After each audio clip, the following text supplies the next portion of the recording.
Assalomu alaykum. Bugungi videoda Odoning Apps modul haqida qisqacha ma'lumot berib o'taman. Ya'ni Odoga applar qanaqa qilib o'rnatiladi, qanaqa qilib o'chiriladi, bu haqida ushbu videoda ko'rib tushunib olsanglar bo'ladi.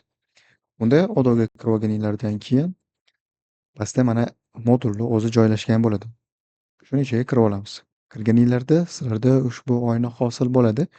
Bu oyna haqida qisqacha gapirib bersam, ya'ni nimalar mavjud. Yuqorida mana search qismi bor. Bunda sizlar applar ekstra bo'yicha filtr qo'yib olsanglar bo'ladi.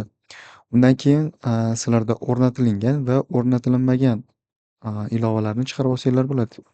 Ya'ni bunisini bossanglar, sizlarda o'rnatilgan. Bunisi o'rnatilmaganlarni chiqarib beradi. Undan keyin chap tomonda mana kategoriyalarga ajratib qo'yilgan. Ya'ni, sales modulga taalluqli bo'lgan applar, veb-saytga va hokazo har bir modulga taalluqli bo'lgan applarni ko'rib olsanglar bo'ladi.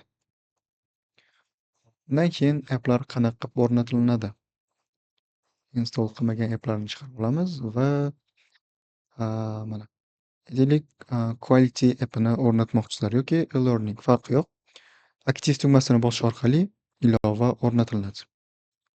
Bosasizlar va loading jarayoni ketadi.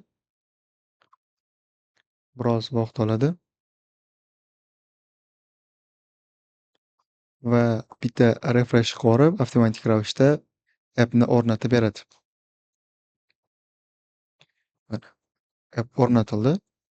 Ya'ni e-learning bo'yicha skip qilib orqaga qaytib ko'radigan bo'lsak, mana e-learning o'rnatildi.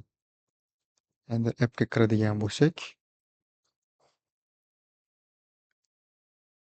bu yoqda mana e-learning Spet. Endi install qilinganlarning orasidan qaraydigan bo'lsak,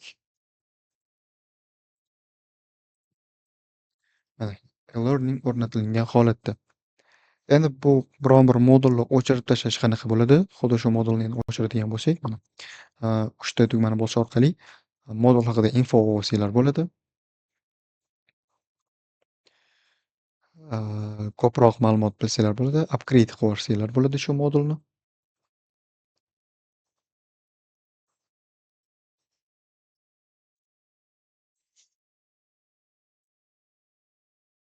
Va biron bir qo'shimcha qo'shganinglardan keyin, upgrade bossanglar, avtomatik ravishda upgrade bo'lib ketadi va bitta refresh qilaveradi. Hop. Undan keyingisi esa o'chirish. O'chirish uchun yana shu tugmani bosib, tagida mana uninstall bor. Shuni bitta bossanglar, modul o'chiriladi.